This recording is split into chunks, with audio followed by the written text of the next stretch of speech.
ಓಂ ಶಾಂತಿ. ಓಂ ಶಾಂತಿ. ಇಂದಿನ ಜ್ಞಾನಮಂಥನಕ್ಕೆ ಸ್ವಾಗತ. ಒಂದು ದಟ್ಟವಾದ ಕಾಡು ಅಂದ್ಕೊಳ್ಳಿ. ಕತ್ತಲು ಸಂಪೂರ್ಣವಾಗಿ ಆವರಿಸಿದೆ. ಆ ಕತ್ತಲಲ್ಲಿ ಒಬ್ಬ ವ್ಯಕ್ತಿ ತನ್ನ ಜೀವಕ್ಕಿಂತಲೂ ಹೆಚ್ಚಾಗಿ ಪ್ರೀತಿಸುವ ಒಂದು ಅಮೂಲ್ಯವಾದ ವಜ್ರವನ್ನು ಕಳೆದುಕೊಂಡ್ಬಿಟ್ಟಿದ್ದಾನೆ. ಹೌದು. ಅವನು ಹುಚ್ಚನಂತೆ ಮರಗಳ ಬೇರುಗಳನ್ನು ಅಗೆಯುತ್ತಿದ್ದಾನೆ, ಮುಳ್ಳಿನ ಪೊದೆಗಳನ್ನು ಹುಡುಕುತ್ತಿದ್ದಾನೆ. ಅವನ ಕೈಗಳಿಗೆ ಗಾಯವಾಗಿದೆ, ರಕ್ತ ಸುರಿಯುತ್ತಿದೆ, ಸಂಪೂರ್ಣವಾಗಿ ದಣಿದಿದ್ದಾನೆ. ಅಯ್ಯೋ ಪಾಪ. ವರ್ಷಗಳೇ ಉರುಳಿದ್ರೂ ಆ ವಜ್ರ ಅವನಿಗೆ ಸಿಗಲಿಲ್ಲ. ಆದ್ರೆ ಒಂದು ದಿನ ಹತಾಶನಾಗಿ ಸುಸ್ತಾಗಿ ಮರದ ಕೆಳಗೆ ಕುಳಿತಾಗ ಅವನ ಕೈ ಆಕಸ್ಮಿಕವಾಗಿ ಅವನ ಕೋಟಿನ ಒಳಗಿನ ಜೇಬಿಗೆ ಹೋಗುತ್ತದೆ. ಓ. ಅಲ್ಲಿ ಅತ್ಯಂತ ಬೆಚ್ಚಗೆ ಮತ್ತು ಸುರಕ್ಷಿತವಾಗಿ ಆ ಬೆಲೆಬಾಳುವ ವಜ್ರ ಕುಳಿತಿರುತ್ತದೆ. ಅವನು ಇಷ್ಟು ದಿನ ಇಷ್ಟು ವರ್ಷಗಳ ಕಾಲ ಕಾಡಿನಲ್ಲಿ ಹುಡುಕುತ್ತಿದ್ದ ವಜ್ರ ವಾಸ್ತವದಲ್ಲಿ ಅವನ ಸ್ವಂತ ಜೇಬಿನಲ್ಲೇ ಇತ್ತು. ಓಂ ಶಾಂತಿ. ಎಂತಹ ಅದ್ಭುತವಾದ ಮತ್ತು ಆಳವಾದ ಕಥೆ ಇದು. ನೋಡಿ, ಈ ಲೌಕಿಕ ಪ್ರಪಂಚ ಎಂಬ ಕತ್ತಲಿಯ ಕಾಡಿನಲ್ಲಿ ನಮ್ಮೆಲ್ಲರ ಪರಿಸ್ಥಿತಿಯೂ ನಿಖರವಾಗಿ ಇದೇ ರೀತಿಯಾಗಿದೆ ಅಲ್ವಾ? ಖಂಡಿತ. ನಾವೆಲ್ಲರೂ ಆ ಶಾಂತಿ, ನೆಮ್ಮದಿ, ಸುಖ ಎಂಬ ವಜ್ರವನ್ನ ಹೊರಗಿನ ಸನ್ನಿವೇಶಗಳಲ್ಲಿ ಅಥವಾ ಭೌತಿಕ ವಸ್ತುಗಳಲ್ಲಿ ಹುಡುಕುತ್ತಿದ್ದೇವೆ, ಬೇರೆ ವ್ಯಕ್ತಿಗಳಲ್ಲೇ ಹುಡುಕ್ತಿದ್ದೇವೆ. ಆದರೆ ಶಿವಬಾಬಾ ನಮಗೆ ಅತ್ಯಂತ ಸ್ಪಷ್ಟವಾಗಿ ತಿಳಿಸ್ತಿದ್ದಾರೆ, ಆ ಶಾಂತಿ ಹೊರಗಿನ ಪ್ರಪಂಚದಲ್ಲಿ ಎಲ್ಲೂ ಇಲ್ಲ ಅಂತ. ಮಧುರ ಮಕ್ಕಳೇ, ನಿಮ್ಮ ಸ್ವಧರ್ಮ ಶಾಂತಿಯಾಗಿದೆ, ಶಾಂತಿಯು ಶಾಂತಿಧಾಮದಲ್ಲಿಯೇ ಸಿಗುತ್ತದೆ. ಈ ಮಾತನ್ನು ಎಲ್ಲರಿಗೂ ತಿಳಿಸಬೇಕು. ಸ್ವಧರ್ಮದಲ್ಲಿಯೇ ಸ್ಥಿತರಾಗಿರಬೇಕಾಗಿದೆ. ಈ ಸಾಳುಗಳಲ್ಲಿ ಬಾಬಾ ನಮ್ಮ ಲೌಕಿಕ ಮನಸ್ಥಿತಿಯ ಬೇರನ್ನೇ ಅಲುಗಾಡಿಸ್ತಿದ್ದಾರೆ. ನಾವು ಶಾಂತಿಯನ್ನು ಹಿಮಾಲಯದಲ್ಲೋ ಯಾವುದೋ ದುಬಾರಿ ರಿಸಾರ್ಟ್ನಲ್ಲೋ ಅಥವಾ ಬ್ಯಾಂಕ್ ಬ್ಯಾಲೆನ್ಸ್ನಲ್ಲೋ ಸಿಗ್ತದೆ ಎಂದು ಭಾವಿಸ್ತೇವೆ. ಹೌದು ಹೌದು, ದುಡ್ಡು ಬಂದರೆ ಶಾಂತಿ ಸಿಗುತ್ತೆ ಅನ್ನೋ ಭ್ರಮೆ. ಕರೆಕ್ಟ್. ಆದರೆ ಬಾಬಾ ಹೇಳುವ ಪ್ರಕಾರ ಶಾಂತಿ ಎಂಬುದು ಯಾವುದೋ ಹೊರಗಿನಿಂದ ತರುವ ವಸ್ತುವಲ್ಲ, ಅದು ಆತ್ಮದ ಸ್ವಧರ್ಮ. ಅಂದ್ರೆ ಅದು ನಮ್ಮ ಮೂಲಭೂತ ಗುಣ, ನಮ್ಮ ನಿಜವಾದ ಐಡೆಂಟಿಟಿ. ಅಂದ್ರೆ ಆ ಜೇಬಿನಲ್ಲಿರೋ ವಜ್ರ. ನಿಖರವಾಗಿ. ಎಲ್ಲಿಯವರೆಗೆ ನಾವು ಆ ಶಾಂತಿಧಾಮದ ಸ್ಮೃತಿಯಲ್ಲಿ ಇರೋದಿಲ್ಲವೋ, ಎಲ್ಲಿಯವರೆಗೆ ನಾನು ಪರಮ ಶಾಂತಿಯ ಮನೆಯಿಂದ ಬಂದಿರುವ ಶಾಂತಿಯೇ ಆಗಿರುವ ಆತ್ಮ ಎಂದು ಅರಿತುಕೊಳ್ಳೋದಿಲ್ಲವೋ, ಅಲ್ಲಿಯವರೆಗೆ ಈ ಭೌತಿಕ ಜಗತ್ತಿನಲ್ಲಿ ಎಷ್ಟೇ ಒದ್ದಾಡಿದರೂ ಆ ಸತ್ಯವಾದ ಶಾಂತಿ ಅನುಭವಕ್ಕೆ ಬರೋದಿಲ್ಲ. ನಿಜ. ನಾವೇ ಆ ವಜ್ರವನ್ನು ಹೊಂದಿದ್ದೇವೆ, ಆದರೆ ಅದನ್ನು ಹೊರಗೆ ಹುಡುಕುವ ಭ್ರಮೆಯಲ್ಲಿದ್ದೇವೆ. ಇದೇ ನಿಟ್ಟಿನಲ್ಲಿ ಇಂದಿನ ಮುರಳಿಯ ಪ್ರಶ್ನೆ ಮತ್ತು ಉತ್ತರವನ್ನು ನೋಡೋಣ. ತಂದೆಯ ಬಳಿ ಇರುವ ಯಾವ ಜ್ಞಾನವನ್ನು ಮಕ್ಕಳು ಓದುತ್ತಿದ್ದಾರೆ? ಉತ್ತರ ಹೀಗಿದೆ: ಪಾಪ ಮತ್ತು ಪುಣ್ಯದ ಜ್ಞಾನ. ಭಾರತವಾಸಿಗರು ತಂದೆಯನ್ನು ನಿಂದಿಸಿದಾಗ ಪಾಪಾತ್ಮರಾಗುತ್ತಾರೆ ಮತ್ತು ಡ್ರಾಮಾವನ್ನು ಅರಿತಾಗ ಪುಣ್ಯಾತ್ಮರಾಗುತ್ತಾರೆ. ಸದ್ಗತಿಯನ್ನು ಕೇವಲ ಒಬ್ಬರೇ ತಂದೆ ನೀಡಬಲ್ಲರು. ಹೌದು, ಇದು ಬಹಳ ಆಳವಾದ ಮಾತು. ನಾನಿಲ್ಲಿ ಒಂದು ಪ್ರಶ್ನೆ ಕೇಳಲೇಬೇಕು. ನೋಡಿ, ಇತಿಹಾಸದುದ್ದಕ್ಕೂ ಮನುಷ್ಯರು ಸದ್ಗತಿಗಾಗಿ, ಮುಕ್ತಿಗಾಗಿ ಅನೇಕ ಮಹಾನ್ ಗುರುಗಳನ್ನು, ಸಂತರನ್ನು, ಋಷಿಮುನಿಗಳನ್ನು ಅವಲಂಬಿಸಿದ್ದಾರೆ. ಖಂಡಿತ. ಅವರೆಲ್ಲರಿಗೂ ಭಕ್ತಿ ಮಾಡಿದ್ದಾರೆ. ನಾವೀಗ ಆ ಭಕ್ತಿ ಎಲ್ಲವೂ ವ್ಯರ್ಥ, ಮನುಷ್ಯರಿಗೆ ಸದ್ಗತಿ ನೀಡಲು ಸಾಧ್ಯವೇ ಇಲ್ಲ ಎಂದು ಹೇಳುತ್ತಿದ್ದೇವೆಯಾ? ಇದರ ಹಿಂದಿನ ಆ ಆಧ್ಯಾತ್ಮಿಕ ತರ್ಕ ಏನು? ಇದು ಬಹಳ ಮುಖ್ಯವಾದ ಪ್ರಶ್ನೆ. ನಾವು ಭಕ್ತಿಯನ್ನು ಸಂಪೂರ್ಣ ವ್ಯರ್ಥ ಎನ್ನುತ್ತಿಲ್ಲ, ಆದರೆ ಅದರ ಹಿಂದಿನ ತರ್ಕವನ್ನು ಅರ್ಥ ಮಾಡಿಕೊಳ್ಳಬೇಕು. ನೋಡಿ, ಒಬ್ಬ ಮನುಷ್ಯ, ಅವನು ಎಷ್ಟೇ ಮಹಾನ್ ಗುರುವಾಗಿದ್ರು, ಅವನು ಕೂಡ ಈ ಜನನ ಮತ್ತು ಮರಣದ ಚಕ್ರಕ್ಕೆ ಒಳಪಟ್ಟಿದ್ದಾನೆ ಅಲ್ವಾ? ಹೌದು, ಹುಟ್ಟು ಸಾವು ಎಲ್ಲರಿಗೂ ಇದೆ. ಅವನು ಕೂಡ ಕರ್ಮದ ಬಂಧನದಲ್ಲಿ ಕಟ್ಟಲ್ಪಟ್ಟಿದ್ದಾನೆ. ತಾನೇ ಬಂಧನದಲ್ಲಿರುವಾಗ ಮತ್ತೊಬ್ಬ ಮನುಷ್ಯನಿಗೆ ಕರ್ಮದ ಹಗ್ಗದಿಂದ ಮುಕ್ತಿಯನ್ನು, ಅಂದ್ರೆ ಜೀವನ್ಮುಕ್ತಿಯನ್ನು ಹೇಗೆ ನೀಡಲು ಸಾಧ್ಯ? ಇದು ಸಾಧ್ಯವೇ ಇಲ್ಲ. ಕರೆಕ್ಟ್. ತಾನೇ ಜೈಲ್ನಲ್ಲಿರುವಾಗ ಬೇರೆಯವ್ರನ್ನ ಬಿಡಿಸೋಕ್ಕಾಗಲ್ಲ. ಖಂಡಿತವಾಗಿಯೂ. ಕೇವಲ ಆ ಪರಮಪಿತ ಪರಮಾತ್ಮ ಶಿವಬಾಬಾ ಮಾತ್ರ ಈ ಜನನ ಮರಣದ ಚಕ್ರದಿಂದ ಸಂಪೂರ್ಣವಾಗಿ ಮುಕ್ತರಾಗಿದ್ದಾರೆ. ಅವರು ಮಾತ್ರ ಸದ್ಗತಿದಾತ. ಯಾರೂ ಬಂಧನದಲ್ಲಿಯೇ ಇಲ್ಲವೋ ಅವರು ಮಾತ್ರ ನಮ್ಮ ಬಂಧನವನ್ನು ಕತ್ತರಿಸಬಲ್ಲರು. ಅಂದ್ರೆ ಸದ್ಗತಿ ನೀಡುವ ಶಕ್ತಿ ಕೇವಲ ಒಬ್ಬ ತಂದೆಗೆ ಮಾತ್ರ ಇದೆ. ಹಾಗಾದ್ರೆ ಈ ಸದ್ಗತಿಗೂ ಮುಂಚೆ ಪ್ರಪಂಚದ ಸ್ಥಿತಿ ಹೇಗಿರುತ್ತದೆ? ಬಾಬಾ ವಿವರಿಸುತ್ತಾರೆ, ಈ ಪ್ರಪಂಚವು ಈಗ ಪಾಪಾತ್ಮರ ಪ್ರಪಂಚವಾಗಿದೆ. ಆದ್ರೆ ಇದೇ ಭಾರತವೇ ಒಮ್ಮೆ ಪುಣ್ಯಾತ್ಮರ ಪ್ರಪಂಚವಾಗಿತ್ತು. ದೇವತೆಗಳ ರಾಜ್ಯ. ಹೌದು, ಅಂದ್ರೆ ದೇವಿ ದೇವತೆಗಳ ರಾಜ್ಯವಿತ್ತು. ಭಾರತವು ಸುಖಧಾಮವಾಗಿತ್ತು ಮತ್ತು ಆಗ ಬೇರೆ ಯಾವುದೇ ಖಂಡಗಳಿರಲಿಲ್ಲ. ನಮ್ಮ ಮೂಲಗುಣ ಶಾಂತಿಯಾಗಿದ್ದರೆ ನಾವು ಆ ಸುಖಧಾಮದಿಂದ ಈ ಪಾಪಾತ್ಮರ ದುಃಖಧಾಮಕ್ಕೆ ಹೇಗೆ ಬಂದುಬಿಟ್ಟೇವು? ಇದರ ಹಿಂದಿನ ಮೆಕ್ಯಾನಿಸಂ ಏನು? ಆ ಮೆಕ್ಯಾನಿಸಂ ಅಡಗಿರುವುದು ನಮ್ಮ ಆತ್ಮದ ಸ್ಥಿತಿಯಲ್ಲಿ. ನೋಡಿ, ಸತ್ಯಯುಗವನ್ನು ನಾವು ಸ್ವರ್ಗ ಅಥವಾ ಸುಖಧಾಮ ಎಂದು ಕರೆಯುತ್ತೇವೆ, ಏಕೆಂದರೆ ಅಲ್ಲಿ ಆತ್ಮವು ಸಂಪೂರ್ಣವಾಗಿ ಸತೋಪ್ರಧಾನ ಸ್ಥಿತಿಯಲ್ಲಿರುತ್ತದೆ. ಅಂದ್ರೆ 100ಕ್ಕೆ 100 ಶುದ್ಧ. ಖಂಡಿತ. ಶರೀರದ ಮೂಲಕ ಕರ್ಮಗಳು ನಡೆಯುತ್ತವೆ, ಆದರೆ ಅಲ್ಲಿ ಯಾವುದೇ ವಿಕಾರಗಳ ಸೋಂಕು ಇರುವುದಿಲ್ಲ. ಆತ್ಮವು ತನ್ನ ಸ್ವಧರ್ಮದಲ್ಲಿ ಸ್ಥಿತವಾಗಿರುತ್ತದೆ. ಆದರೆ ಈ ದುಃಖಧಾಮದಲ್ಲಿ, ಕಲಿಯುಗದಲ್ಲಿ ಪ್ರತಿಯೊಬ್ಬರೂ ಪತಿತರಾಗಿದ್ದಾರೆ, ತಮೋಪ್ರಧಾನರಾಗಿದ್ದಾರೆ. ಅಂದ್ರೆ ಆ ಚಾರ್ಜ್ ಕಳೆದುಕೊಂಡಿದ್ದಾರೆ. ಹೌದು. ಪರಮಾತ್ಮ ತಂದೆಯನ್ನು ಮರೆತು ಅನಾಥರಾದ ಕಾರಣ ತಮ್ಮ ಮೂಲ ಸ್ವರೂಪವನ್ನು ಮರೆತು ಕೇವಲ ದೇಹದ ಆಕರ್ಷಣೆಯಲ್ಲಿ ಸಿಲುಕಿದ್ದಾರೆ. ಈ ದೇಹದ ಆಕರ್ಷಣೆಯೇ ನಮ್ಮನ್ನು ಪರಸ್ಪರ ಜಗಳವಾಡುವಂತೆ ಮಾಡಿದೆ. ಅಂದ್ರೆ ಮುಳ್ಳಿನ ಗಿಡವನ್ನು ನೆಟ್ಟು ಅದರಿಂದ ಸಿಹಿಯಾದ ಮಾವಿನ ಹಣ್ಣನ್ನು ನಿರೀಕ್ಷಿಸಲು ಸಾಧ್ಯವೇ? ಹಾಗೆಯೇ ಈ ನರಕದಲ್ಲಿ ಸುಖ ಶಾಂತಿ ಎಲ್ಲಿಂದ ಬರಲು ಸಾಧ್ಯ? ಶಾಂತಿಯು ಕೇವಲ ಶಾಂತಿಧಾಮದಲ್ಲಿ ಅಥವಾ ಸತ್ಯಯುಗದಲ್ಲಿ ಮಾತ್ರ ಸಿಗಲು ಸಾಧ್ಯ. ನಿಜ. ಪ್ರಪಂಚವು ಈಗ ಸಂಪೂರ್ಣವಾಗಿ ರಾವಣ ರಾಜ್ಯವಾಡಿದೆ ಎಂದು ಬಾಬಾ ಹೇಳುತ್ತಾರೆ. ಪ್ರತಿಯೊಬ್ಬರೂ ರಾಮರಾಜ್ಯವನ್ನು, ಅಂದ್ರೆ ಆ ಶಾಂತಿಯುತ ಪ್ರಪಂಚವನ್ನು ಬಯಸುತ್ತಾರೆ. ರಾಮರಾಜ್ಯದಲ್ಲಿ 5 ವಿಕಾರಗಳಿರುವುದಿಲ್ಲ. ಆದ್ರೆ ಇಲ್ಲಿ ನನ್ನೊಂದು ವಾದವಿದೆ.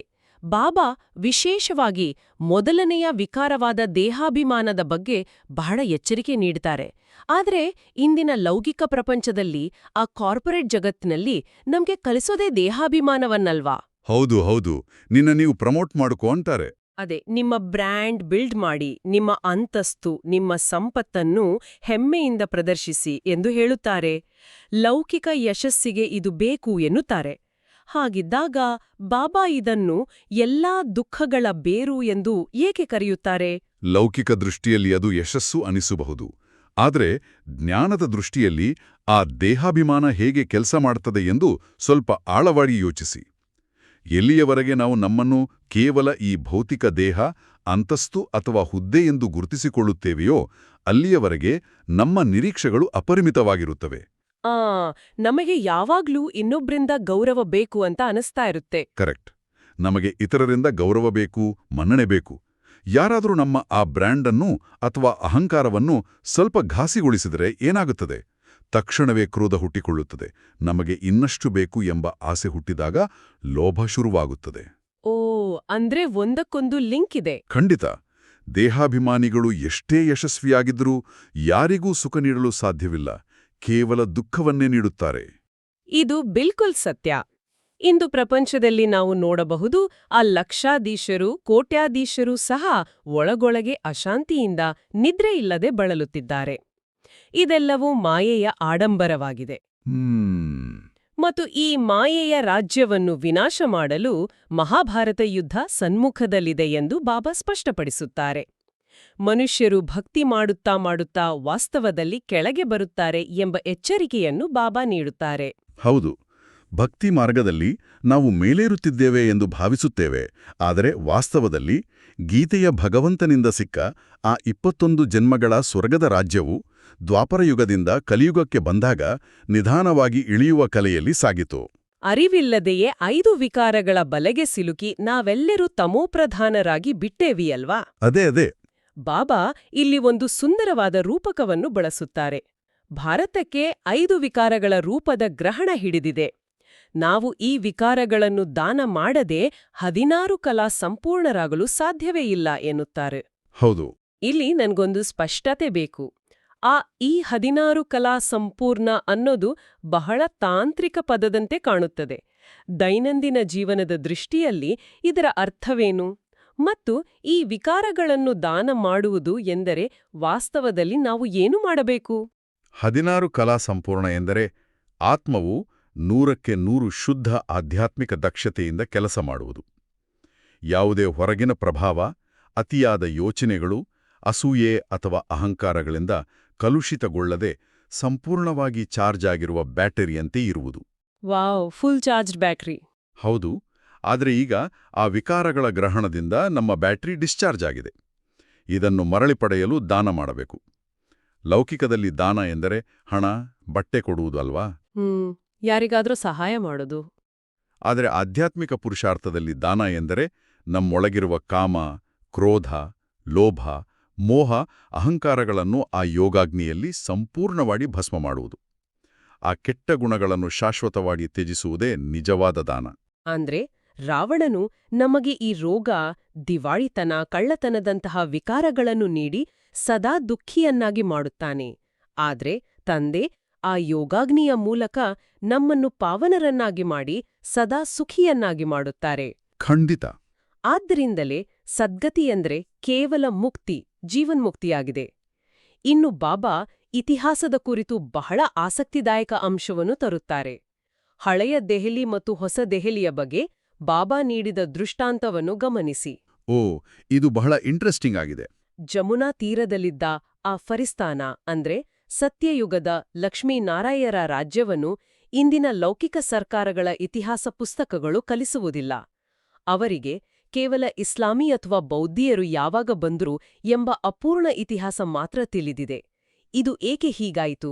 ಲೌಕಿಕ ಇತಿಹಾಸಕಾರರು ಕೇವಲ ಭೌತಿಕ ಕುರುಹುಗಳನ್ನು ಹುಡುಕುತ್ತಾರೆ. ಇಸ್ಲಾಮೀ ಮತ್ತು ಬೌದ್ಧ ಧರ್ಮಗಳು ಬಂದದ್ದು ದ್ವಾಪರ ಯುಗದಲ್ಲಿ, ಅಂದ್ರೆ ನಮ್ಮ ಪತನ ಪ್ರಾರಂಭವಾದಾಗ. ಅಂದ್ರೆ ಆ ದುಃಖ ಶುರುವಾದಾಗ. ಹೌದು. ಆಗ ದುಃಖ ಯುದ್ಧಗಳು ಶುರುವಾದವು ಮತ್ತು ಅವುಗಳ ಸ್ಮಾರಕಗಳು ನಿರ್ಮಾಣವಾದವು. ಆದರೆ ಸತ್ಯಯುಗದ ಸಂಪೂರ್ಣ ಶುದ್ಧ ದೇವತಾ ರಾಜ್ಯವು ಯಾವುದೇ ದುಃಖದ ಕುರುಹುಗಳನ್ನು ಬಿಡ್ಲಿಲ್ಲ. ಅದಕ್ಕಿಂತ ಮುಖ್ಯವಾಗಿ ಮನುಷ್ಯರ ಬುದ್ಧಿಯೇ ಆ ಸತ್ಯಯುಗದ ಸ್ಮೃತಿಯನ್ನು ಕಳ್ಕೊಂಡಿತು. ಜ್ಞಾಪಕನೇ ಇಲ್ಲ. ಮನುಷ್ಯ ಸೃಷ್ಟಿರೂಪಿ ವೃಕ್ಷದ ಬೀಜರೂಪನಾದ ಜ್ಞಾನಸಾಗರನಿಗೆ ಮಾತ್ರ ಈ ಸಂಪೂರ್ಣ ಡ್ರಾಮಾದ ಅರಿವಿದೆ. ಬ್ರಾಹ್ಮಣರಾದ ನಮಗೆ ಮಾತ್ರ ಸಿಗುವ ಈ ಜ್ಞಾನವು ದೇವತೆಗಳಲ್ಲಿಯೂ ಇರುವುದಿಲ್ಲ ಎಂಬುದು ಎಷ್ಟು ರೋಮಾಂಚಕಾರಿಯಾಗಿದೆ ನೋಡಿ. ಹೌದು, ನಮ್ಮ ಬುದ್ಧಿಯೇ ಅದನ್ನು ಮರೆತಿದೆ. ಬಾಬಾ ಹೇಳುವಂತೆ ನಮ್ಮ ಕಲ್ಲು ಬುದ್ಧಿಗೆ ಈಗ ತುಕ್ಕು ಹಿಡಿದಿದೆ. ಇದನ್ನು ನಾನು ಹೀಗೆ ಅರ್ಥ ಮಾಡಿಕೊಳ್ಳುತ್ತೇನೆ.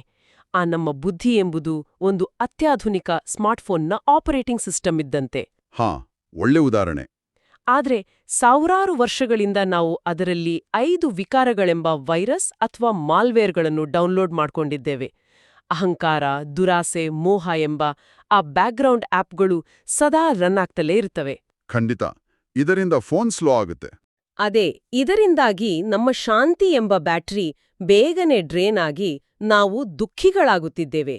ಈಗ ಬಾಬಾರವರ ನಿರಂತರ ನೆನಪಿನ ಯಾತ್ರೆ ಅಂದ್ರೆ ರಾಜಯೋಗವು ಆ ಎಲ್ಲ ಮಾಲ್ವೇರ್ಗಳನ್ನು ಕ್ಲಿಯರ್ ಮಾಡುವ ಫ್ಯಾಕ್ಟರಿ ರೀಸೆಟ್ ಬಟನ್ ಇದ್ದಂತೆ ಅಲ್ವಾ? ಎಂತಹ ಅದ್ಭುತವಾದ ಉದಾಹರಣೆ.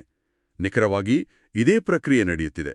ಆ ರೀಸೆಟ್ ಬಟನ್ ಒತ್ತಿದಾಗ ಮಾತ್ರ ನಮ್ಮ ಬುದ್ಧಿಯು ಪುನಃ ಪಾರಸ ಅಂದರೆ ವಜ್ರಸಮಾನ ಅಥವಾ ಸತೋಪ್ರಧಾನ ಆಗಲು ಸಾಧ್ಯ. ಒಂದೇ ಒಂದು ಬಟನ್ ಒತ್ತಬೇಕು ಅಷ್ಟೇ. ಹೌದು. ರಾವಣನ ಜೊತೆ ಸೇರಿ ಪತಿತರಾಗಲು ಆ ವೈರಸ್ಗಳನ್ನು ತುಂಬಿಕೊಳ್ಳಲು ನಮಗೆ ಜನ್ಮಜನ್ಮಾಂತರಗಳು ಬೇಕಾಯಿತು. ಆದರೆ ಪಾವನರಾಗಲು ಕೇವಲ 1 ಸೆಕೆಂಡಿನ ದೃಢ ಸಂಕಲ್ಪ ಸಾಕು ಎನ್ನುತ್ತಾರೆ ಬಾಬಾ.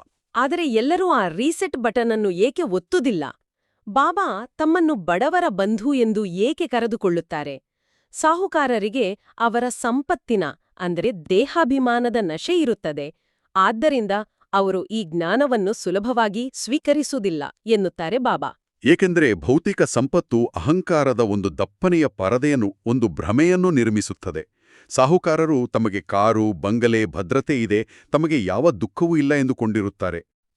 ಕಂಫರ್ಟ್ ಝೋನಿಂದ ಹೊರಗೆ ಬರೋಕೆ ಇಷ್ಟಪಡಲ್ಲ. ನಿಜ. ಆದರೆ ಇದು ಕೇವಲ ಒಂದು ನಾಟಕ, ಒಂದು ಡ್ರಾಮಾ ಎಂಬುದನ್ನು ಅವರು ಮರೆಯುತ್ತಾರೆ. ಎಲ್ಲಿವರೆಗೆ ನಾವು ಈ ಪ್ರಪಂಚವನ್ನು ಒಂದು ಮಾಡಲ್ಪಟ್ಟ ಡ್ರಾಮಾ ಎಂದು ತಿಳಿದುಕೊಳ್ಳುವುದಿಲ್ಲವೋ ಅಲ್ಲಿಯವರೆಗೆ ನಾವು ದುಃಖಿಯಾಗಿಯೇ ಇರುತ್ತೇವೆ. ಸಾಹುಕಾರರ ಸಂಪತ್ತು ಕೊನೆಗೆ ಮಣ್ಣಿನ ಪಾಲಾಗುತ್ತದೆ. ನಾವು ಬರೀ ಪಾತ್ರಧಾರಿಗಳು ಅಷ್ಟೇ. ಖಂಡಿತ. ಅದ್ರಿಂದ ನಾವು ಕೇವಲ ನಟರು. ಈ ಶರೀರದಲ್ಲಿ ಕುಳಿತು ಪಾತ್ರ ನಿರ್ವಹಿಸುತ್ತಿರುವ ಆತ್ಮ ಎಂಬ ಸ್ಮೃತಿಯಲ್ಲಿ ಕರ್ಮ ಮಾಡಬೇಕು. ನಾಟಕವು ಪೂರ್ಣವಾಯಿತು, ಈಗ ಹಿಂತಿರುಗಿ ಹೋಗಬೇಕಾಗಿದೆ. ಮಧುರಾತಿಮಧುರ ಅಗಲಿ ಹೋಗಿ ಮರಳಿ ಸಿಕ್ಕಿರುವ ಮಕ್ಕಳ ಪ್ರತಿ ಮಾತಾಪಿತಾ ಬಾಪ್ತಾದಾರವರ ನೆನಪು, ಪ್ರೀತಿ ಹಾಗೂ ಸುಪ್ರಭಾತ. ಆತ್ಮಿಕ ಮಕ್ಕಳಿಗೆ ಆತ್ಮಿಕ ತಂದೆಯ ನಮಸ್ತೆ. ಬಾಬರವರ ಆ ಅತ್ಯಂತ ಮಧುರವಾದ ನೆನಪನ್ನು, ಆ ಯಾದ್ಪ್ಯಾರಿನ ಶಕ್ತಿಯನ್ನು ನಮ್ಮೊಳಗೆ ಇಳಿಸಿಕೊಳ್ಳುತ್ತಾ ನಾವು ಇಂದಿನ ಧಾರಣೆಯತ್ತ ಸಾಗೋಣ. ಬಾಬಾ ನಮಗೆ ಧಾರಣೆಗಾಗಿ 2 ಪ್ರಮುಖ ಅಂಶಗಳನ್ನು ನೀಡಿದ್ದಾರೆ.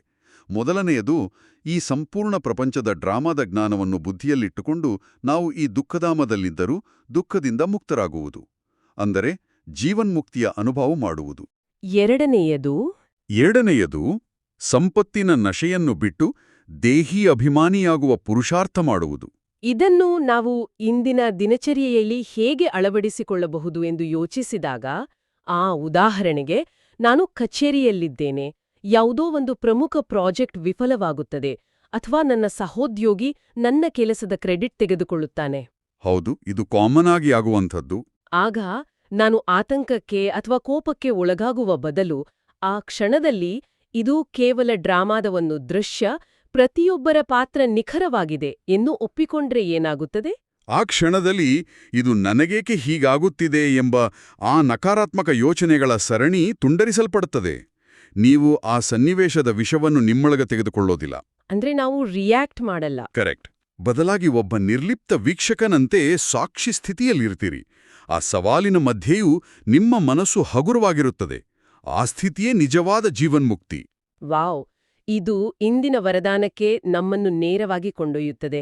ಇಂದಿನ ವರದಾನದಲ್ಲಿ ಬಾಬಾ ಹೇಳ್ತಾರೆ, ವಿಕಾರಗಳ ವಂಶದ ಅಂಶವನ್ನೂ ಸಮಾಪ್ತಿಗೊಳಿಸುವ ಸರ್ವಸಮರ್ಪಣೆ ಅಥವಾ ನಿಮಿತ್ತ ಭವ. ಇಲ್ಲಿ ನನಗೊಂದು ಆಳವಾದ ಅರ್ಥೈಸುವಿಕೆ ಬೇಕು. ವಿಕಾರಗಳ ವಂಶದ ಅಂಶ ಅಂದ್ರೆ ಆ ಟ್ರೇಸಸ್ ಅಥವಾ ಸೂಕ್ಷ್ಮ ಅಂಶ ಎಂದರೆ ವಾಸ್ತವದಲ್ಲಿ ಏನು? ನೋಡಿ, ಮಾಯೆ ಎಷ್ಟು ಸೂಕ್ಷ್ಮವಾಗಿದೆ ಎಂದರೆ, ನಮ್ಮಲ್ಲಿ ಹಳೆಯ ಸಂಸ್ಕಾರಗಳ ಸಣ್ಣ ತುಂಡು ಅಥವಾ ಚಿಕ್ಕ ರಿಜಿಸ್ಟರ್ ಉಳಿದಿದ್ದರೂ ಅದು ನಮ್ಮನ್ನು ಹಿಡಿದುಕೊಳ್ಳುತ್ತದೆ. ವಿಕಾರಗಳ ವಂಶದ ಅಂಶ ಎಂದರೆ ಕೇವಲ ಕಾಮ, ಕ್ರೋಧದಂತಹ ಪ್ರತ್ಯಕ್ಷವಾಗಿ ಕಾಣುವ ದೊಡ್ಡ ವಿಕಾರಗಳಷ್ಟೇ ಅಲ್ಲ. ಇನ್ಯಾವುದು? ಕೆಲವೊಮ್ಮೆ ನಮಗೆ ಯಾರ ಮೇಲೂ ನೇರವಾಗಿ ಸಿಟ್ಟು ಬರೋದಿಲ್ಲ, ನಾವು ಕೂಗಾಡೋದಿಲ್ಲ, ಆದರೆ ಒಳಗೊಳಗೆ ಅವರ ಬಗ್ಗೆ ಒಂದು ರೀತಿ ಅಸಮಾಧಾನ, ಮಾತನೆ ಬಿಡುವಂಥ ಮುನಿಸು ಅಥವಾ ಸಣ್ಣದೊಂದು ಬೇಸರ ಇರ್ತದೆ. ಇದು ಕ್ರೋಧದ ಅಂಶ ಅಥವಾ ಸೂಕ್ಷ್ಮ ರೂಪ. ಅಂದ್ರೆ ಆ ಸೈಲೆಂಟ್ ಟ್ರೀಟ್ಮೆಂಟ್ ಕೊಡೋದು? ಹೌದು. ಎಲ್ಲಿಯವರೆಗೆ ಈ ಸಣ್ಣ ಅಂಶ ನಮ್ಮ ಆತ್ಮದ ರೆಕಾರ್ಡ್ನಲ್ಲಿ ಉಳಿಯುತ್ತದೆಯೋ ಅಲ್ಲಿಯವರೆಗೆ ಮಾಯೆ ಆ ದಾರವನ್ನು ಹಿಡಿದು ನಮ್ಮನ್ನು ಕೆಳಗೆ ಇಳಿಯುತ್ತದೆ. ಇಂತಹ ಪ್ರತಿಯೊಂದು ಸೂಕ್ಷ್ಮ ಅಂಶಗಳನ್ನು ಸಂಪೂರ್ಣವಾಗಿ ನಾಶ ಮಾಡುವುದನ್ನೇ ಬಾಬಾ ಸರ್ವಸಮರ್ಪಣೆ ಅಥವಾ ಸಂಪೂರ್ಣ ಶರಣಾಗತಿ ಎಂದು ಕರೆಯುತ್ತಾರೆ. ಎಂತಹ ಸೂಕ್ಷ್ಮವಾದ ಎಚ್ಚರಿಕೆ ಇದು! ನಾವು ಎಷ್ಟೋ ಬಾರಿ ಸಿಟ್ಟು ಮಾಡಿಕೊಳ್ಳದಿದ್ದರೂ ಆ ಅಸಮಾಧಾನವನ್ನು ಪೋಷಿಸ್ತಿರ್ತೇವೆ ಅಲ್ವಾ? ಇನ್ನು ಇಂದಿನ ಸ್ಲೋಗನ್ ಅನ್ನು ಗಮನಿಸೋಣ. ಯಾವುದೇ ವಿಶೇಷತೆಯ ಕಾರಣದಿಂದ ವಿಶೇಷ ಸ್ನೇಹಿಯಾಗಿ ಬಿಡುವುದು. ಇದು ಸಹ ಸೆಳೆತವಾಗಿದೆ. ಇದು ಕೂಡ ಬಹಳ ಮುಖ್ಯವಾದ ಪಾಯಿಂಟ್. ನಾನಿಲ್ಲಿ ಮತ್ತೆ ನಿಮ್ಮೊಡನೆ ವಾದ ಮಾಡಬೇಕಾಗಿದೆ. ಯಾರಿಗಾದರೂ ಒಂದು ಅದ್ಭುತವಾದ ಪ್ರತಿಭೆ ಇದೆ, ಮಾತುಗಾರಿಕೆ ಇದೆ, ಅಥವಾ ಉತ್ತಮ ಗುಣಗಳಿದೆ. ಅವರ ಆ ವಿಶೇಷತೆಯನ್ನು ಮೆಚ್ಚಿ ಅವರನ್ನು ನಮ್ಮ ವಿಶೇಷ ಸ್ನೇಹಿತರನ್ನಾಗಿ ಮಾಡಿಕೊಳ್ಳುವುದರಲ್ಲಿ ತಪ್ಪೇನಿದೆ? ಗುಣಗಳನ್ನು ಗೌರವಿಸುವುದು ಒಳ್ಳೆಯದಲ್ಲವೇ? ಇದನ್ನು ಬಾಬಾ ಸೆಳೆತ ಅಥವಾ ಮೋಹ ಎಂದು ಏಕೆ ಕರೆಯುತ್ತಿದ್ದಾರೆ? ಯಾರೊಬ್ಬರ ಗುಣಗಳನ್ನು ಅಥವಾ ಪ್ರತಿಭೆಯನ್ನು ಮೆಚ್ಚುವುದು ಖಂಡಿತವಾಗಿಯೂ ಒಳ್ಳೆಯದು. ಆದರೆ ಸ್ಲೋಗನ್ನಲ್ಲಿ ಬಾಬಾ ಹೇಳುತ್ತಿರುವುದು ಆಕರ್ಷಣೆ ಅಥವಾ ಸೆಳೆತದ ಬಗ್ಗೆ. ಆಕರ್ಷಣೆ ಅಂದ್ರೆ? ನೀವು ಆ ವ್ಯಕ್ತಿಯ ವಿಶೇಷತೆಗೆ ಮುರುಳಾಗಿ ಅವರನ್ನು ನಿಮ್ಮ ವಿಶೇಷ ಸ್ನೇಹಿತರನ್ನಾಗಿ ಮಾಡಿಕೊಂಡಾಗ ನಿಮ್ಮ ಬುದ್ಧಿ ಆ ಮನುಷ್ಯ ಆತ್ಮದ ಜೊತೆ ಕಟ್ಟಲ್ಪಡುತ್ತದೆ. ನಿಮ್ಮ ಸಂತೋಷ, ನಿಮ್ಮ ಆಧ್ಯಾತ್ಮಿಕ ಪ್ರಗತಿ ಅವಲಂಬಿತವಾಗಿ ಬಿಡುತ್ತದೆ. ನಮ್ಮ ಫೋಕಸ್ ಶಿಫ್ಟ್ ಆಗ್ಬಿಡುತ್ತೆ. ಖಂಡಿತ. ಆ ಕ್ಷಣದಲ್ಲಿ ನಿಮ್ಮ ಮನ್ಮನ ಭಾವಸ್ಥಿತಿ ಅಂದ್ರೆ ಕೇವಲ ಒಬ್ಬ ಶಿವಬಾಬಾನ ಜೊತೆಗಿನ ನೇರವಾದ ಕನೆಕ್ಷನ್ ತುಂಡರಿಸಲ್ಪಡ್ತದೆ. ಇದೂ ಕೂಡ ದೇಹಾಭಿಮಾನದ ಒಂದು ಅತ್ಯಂತ ಸೂಕ್ಷ್ಮವಾದ ಬಲೆಯಾಗಿದೆ. ನಾವು ಗುಣಗಳನ್ನು ನೋಡಬೇಕು, ಆದರೆ ಆ ಆತ್ಮದ ಗುಣಗನ ಹಿಂದಿರುವ ಮೂಲದಾತನಾದ ಶಿವಬಾಬಾನನ್ನು ನೆನಪು ಮಾಡಿಕೊಳ್ಬೇಕು. ಇದು ನಿಜಕ್ಕೂ ನಮ್ಮ ಕಣ್ಣು ತೆರೆಸುವಂತಹ ಸತ್ಯ. ಕೊನೆಯದಾಗಿ ಇಂದಿನ ಅವ್ಯಕ್ತ ಸೂಚನೆ, ಮಹಾನರಾಗಲು ಮಧುರತೆ ಮತ್ತು ನಮ್ರತೆಯ ಗುಣಧಾರಣೆ ಮಾಡಿ. ಈ ಎಲ್ಲ ಸೂಕ್ಷ್ಮ ಆಕರ್ಷಣೆಗಳನ್ನು ಮತ್ತು ಅಹಂಕಾರವನ್ನು ಜಯಿಸಲು ಮಧುರತೆ ಮತ್ತು ನಮ್ರತೆ ಇವೆರಡೂ ಅತ್ಯಮೂಲ್ಯವಾದ ಆಧ್ಯಾತ್ಮಿಕ ಆಭರಣಗಳಾಗಿವೆ. ಮಧುರತೆಯಿಂದ ಕೇವಲ ನಮ್ಮ ಮುಖದ ಮೇಲಿನ ಭಾವನೆಗಳಲ್ಲ, ನಮ್ಮ ಮನಸ್ಸಿನೊಳಗಿನ ಕಹಿತನವೂ ಸಮಾಪ್ತಿಯಾಗ್ತದೆ. ಅಂದ್ರೆ ಕಂಪ್ಲೀಟಾಗಿ ಸ್ವಚ್ಛ ಆಗೋದು. ಹೌದು. ಬಾಬ್ದಾದ ಪ್ರತಿಯೊಬ್ಬರನ್ನೂ ಶೀತಲ ದೇವತೆಯಾಗಲು ಹೇಳ್ತಿದ್ದಾರೆ. ಅಂದ್ರೆ ನಮ್ಮ ದೃಷ್ಟಿ, ನಮ್ಮ ಮಾತುಗಳು ಎಷ್ಟೊಂದು ನಮ್ರವಾಗಿರಬೇಕು, ಶಕ್ತಿಶಾಲಿಯಾಗಿರಬೇಕು ಎಂದರೆ ಎದುರಿಗಿರುವ ವ್ಯಕ್ತಿ ಎಷ್ಟೇ ಕ್ರೋಧದಲ್ಲಿ ಬಂದರೂ ನಮ್ಮ ಸಂಪರ್ಕಕ್ಕೆ ಬಂದ ತಕ್ಷಣ ಅವರೊಳಗಿನ ಬೆಂಕಿಯೂ ತಂಪಾಗಬೇಕು. ಇದನ್ನೇ ಬಾಬಾ ಶೀತಲ ದೇವತೆ ಎನ್ನುತ್ತಾರೆ. ಇದು ನಿಜಕ್ಕೂ ನಾವೆಲ್ಲರೂ ಸಾಧಿಸಬೇಕಾದ ಅತ್ಯುನ್ನತ ಸ್ಥಿತಿ. ಈಗ ಈ ಎಲ್ಲ ಗಹನವಾದ ಜ್ಞಾನಮಂಥನವನ್ನು ನಮ್ಮೊಳಗೆ ಇಳಿಸಿಕೊಳ್ಳಲು ನಮ್ಮ ಬುದ್ಧಿಯ ತರಂಗಗಳನ್ನು ಶಾಂತಗೊಳಿಸುವ ಸಮಯ. ಹೌದು, ಖಂಡಿತ. ಎಲ್ಲರೂ ಸಂಪೂರ್ಣವಾಗಿ ರಿಲ್ಯಾಕ್ಸ್ ಆಗಿ ತಮ್ಮ ಗಮನವನ್ನು ಈ ಭೌತಿಕ ಹೊರಜಗತ್ತಿನಿಂದ, ಶಬ್ದಗಳಿಂದ ಹಿಂದಕ್ಕೆ ತೆಗೆದುಕೊಳ್ಳಿ. ನಿಧಾನವಾಗಿ ಉಸಿರಾಡಿ. ಹೌದು. ಕಲ್ಪಿಸಿಕೊಳ್ಳಿ, ನೀವು ಈ ಮಾಂಸ ಮೂಳೆಗಳ ಶರೀರವಲ್ಲ, ಭ್ರೂಕುಟಿಯ ಮಧ್ಯೆ ಹೊಳೆಯುತ್ತಿರುವ ಒಂದು ಪ್ರಕಾಶಮಾನವಾದ ಚೈತನ್ಯಮಯವಾದ ವಜ್ರ, ಒಂದು ಶಾಂತ ಸ್ವರೂಪದ ಆತ್ಮ. ನಿಮ್ಮದೇ ಸ್ವಧರ್ಮವಾದ ಆ ಅನಂತ ಶಾಂತಿಯನ್ನು ಅನುಭವಿಸಿ. ನಿಮ್ಮ ಮನಸ್ಸಿನ ಕಣ್ಣಿನಿಂದ ಆ ಪರಮಧಾಮವನ್ನು, ಆ ಕೆಂಪು ಬೆಳಕಿನ ಶಾಂತಿಧಾಮವನ್ನು ನೋಡಿ. ಬೆಳಕಿನ ಅನುಭವ. ಅಲ್ಲಿಂದ ಪರಮಪಿತ ಶಿವಬಾಬಾರವರ ದಿವ್ಯ ಪ್ರಕಾಶ ನಿಮ್ಮ ಮೇಲೆ ಮಳೆಯಂತೆ ಸುರಿಯುತ್ತಿದೆ. ಆ ಪ್ರಕಾಶದಲ್ಲಿ ಸರ್ವ ಸಮರ್ಪಣೆಯ ವರದಾನವನ್ನು ನೀವು ಸಂಪೂರ್ಣವಾಗಿ ಹೀರಿಕೊಳ್ಳುತ್ತಿದ್ದೀರಿ. ಹೌದು. ನಿಮ್ಮೊಳಗಿರುವ ಯಾವುದೇ ಅಸಮಾಧಾನ, ಮುನಿಸು, ವಿಕಾರಗಳ ಆ ಸೂಕ್ಷ್ಮ ಅಂಶಗಳೆಲ್ಲವೂ ಆ ಯೋಗಾಗ್ನಿಯಲ್ಲಿ ಸಂಪೂರ್ಣವಾಗಿ ಭಸ್ಮವಾಗುತ್ತಿದೆ. ನಿಮ್ಮ ಬುದ್ಧಿಯ ವೈರಸ್ಗಳೆಲ್ಲವೂ ಅಳಿಸಿ ಹೋಗಿ ನೀವು ಪುನಃ ಸತೋಪ್ರಧಾನರಾಗುತ್ತಿದ್ದೀರಿ. ಈ ನಾಟಕವನ್ನು, ಈ ಡ್ರಾಮಾವನ್ನು ಅರ್ಥಮಾಡಿಕೊಂಡಿರುವ ನೀವು ಈ ಕಲಿಯುಗದಲ್ಲಿ, ಈ ದುಃಖಧಾಮದಲ್ಲಿ ಕೆಸರಿನಲ್ಲಿ ಅರಳಿದ ಕಮಲದ ಹೂವಿನಂತೆ ಸಂಪೂರ್ಣವಾಗಿ ನಿರ್ಲಿಪ್ತರಾಗಿದ್ದೀರಿ. ಯಾವುದೇ ಸನ್ನಿವೇಶವೂ ನಿಮ್ಮನ್ನು ಅಲುಗಾಡಿಸಲು ಸಾಧ್ಯವಿಲ್ಲ. ನಾವು ಸಾಕ್ಷಿ ಸ್ಥಿತಿಯಲ್ಲಿದ್ದೇವೆ. ಯಾವುದೇ ವ್ಯಕ್ತಿಯ ಅಥವಾ ವಿಶೇಷತೆಯ ಸೆಳೆತ ನನಗಿಲ್ಲ. ನಾನು ಕೇವಲ ಒಬ್ಬ ತಂದೆಯ ನೆನಪಿನಲ್ಲಿದ್ದೇನೆ, ಮನ್ಮನಾಭವ ಸ್ಥಿತಿಯಲ್ಲಿದ್ದೇನೆ ಎಂಬ ಸ್ಲೋಗನ್ ನಿಮ್ಮ ಮನಸ್ಸಿನಲ್ಲಿ ಭದ್ರವಾಗುತ್ತಿದೆ. ನಿಮ್ಮ ಆ ಪ್ರಕಾಶಮಾನವಾದ ಮುಖದಿಂದ ಮಧುರತೆ ಮತ್ತು ನಮ್ರತೆಯ ಅವ್ಯಕ್ತ ಕಿರಣಗಳು ಈ ಇಡೀ ಜಗತ್ತಿಗೆ, ಪ್ರತಿಯೊಂದು ದುಃಖಿ ಆತ್ಮಕ್ಕೂ ಹರಡುತ್ತಿವೆ. ನೀವು ನಿಜವಾದ ಶೀತಲ ದೇವತೆಯಾಗಿದ್ದೀರಿ. ಈ ಅದ್ಭುತವಾದ ಸ್ಥಿತಿಯನ್ನು, ಈ ಪರಮಶಾಂತಿಯನ್ನು ನಿಮ್ಮೊಳಗೆ ಭದ್ರಪಡಿಸಿಕೊಳ್ಳಿ. ಓಂ ಶಾಂತಿ. ಎಂತಹ ಅದ್ಭುತವಾದ ಮತ್ತು ಆಳವಾದ ಅನುಭವ. ಈ ದಿವ್ಯವಾದ ಶಾಂತಿಯೊಂದಿಗೆ ಇಂದಿನ ನಮ್ಮ ಈ ಜ್ಞಾನ ಮಂಥನವನ್ನು ನಾವು ಮುಕ್ತಾಯಗೊಳಿಸೋಣ. ಖಂಡಿತ. ದಿನವಿಡೀ ಬಾಬಾವರ ಆ ನಿರಂತರ ನೆನಪಿನಲ್ಲಿ, ಆ ಉನ್ನತವಾದ ಸಾಕ್ಷಿ ಸ್ಥಿತಿಯಲ್ಲಿರಲು ಮರೆಯದಿರಿ. ನೆನಪಿರಲಿ, ಮುಂದಿನ ಬಾರಿ ನೀವು ಕಚೇರಿಯಲ್ಲಿ, ಮನೆಯಲ್ಲಿ ಅಥವಾ ಈ ಲೌಕಿಕ ಪ್ರಪಂಚದ ಕಾಡಿನಲ್ಲಿ ಯಾವುದೇ ಸಣ್ಣ ಆತಂಕ ಅಥವಾ ಅಶಾಂತಿಗಾಗಿ ಒದ್ದಾಡುತ್ತಿರುವಾಗ, ಕತ್ತಲಲ್ಲಿ ಹೊರಗೆ ತಡಕಾಡುವುದನ್ನು ತಕ್ಷಣ ನಿಲ್ಲಿಸಿ. ಹೌದು. ನಿಮ್ಮದೇ ಆತ್ಮದ ಒಳಜೇಬಿನಲ್ಲಿ, ನಿಮ್ಮ ಸ್ವಧರ್ಮದಲ್ಲಿ ಅಡಗಿರುವ ಆ ಶಾಂತಿಯ ವಜ್ರವನ್ನು ಸ್ಪರ್ಶಿಸಿ. ಇಂದಿನ ದಿನವಿಡೀ ನಾವು ಚರ್ಚಿಸಿದ ಈ ಅವ್ಯಕ್ತ ಸ್ಥಿತಿಯನ್ನು ಅನುಭವಿಸಲು ಪ್ರಯತ್ನಿಸೋಣ ಮತ್ತು ಬಾಬಾರವರ ವರದಾನದ ಹಸ್ತ ಸದಾ ನಮ್ಮ ತಲೆಯ ಮೇಲಿದೆಯೆಂಬ ಸ್ಮೃತಿಯಲ್ಲಿರೋಣ. ನಿಜ. ಇಂದಿನ ಈ ಚರ್ಚೆ ಎಲ್ಲರ ಆಧ್ಯಾತ್ಮಿಕ ಪಯಣಕ್ಕೆ ಸಹಕಾರಿಯಾಗಿದೆ ಎಂದು ನಾವು ನಂಬುತ್ತೇವೆ. ಎಲ್ಲರಿಗೂ ಈ ನಮ್ಮ ಮಾತುಕತೆ ಇಷ್ಟವಾದಲ್ಲಿ ದಯವಿಟ್ಟು ಈ ಜ್ಞಾನದ ಅಮೃತವನ್ನು ತಮ್ಮ ಆತ್ಮೀಯರಿಗೂ ಶೇರ್ ಮಾಡಿ. ಹೌದು. ಮತ್ತು ಇಂತಹ ದೈನಂದಿನ ಮುರಳಿ ಮಂಥನಕ್ಕಾಗಿ ನಮ್ಮ ಶಿವವಾಣಿ ಚಾನೆಲ್ ಅನ್ನು ಸಬ್ಸ್ಕ್ರೈಬ್ ಮಾಡಲು ಮರೆಯಬೇಡಿ. ಹಾಗಾದರೆ ನಾಳೆ ಮತ್ತೆ ಭೇಟಿಯಾಗೋಣ. ಅಲ್ಲಿಯವರೆಗೆ ಬಾಬಾರವರ ಸಿಹಿ ನೆನಪಿನಲ್ಲಿರಿ. ಓಂ ಶಾಂತಿ. ಓಂ ಶಾಂತಿ. ಓಂ ಶಾಂತಿ.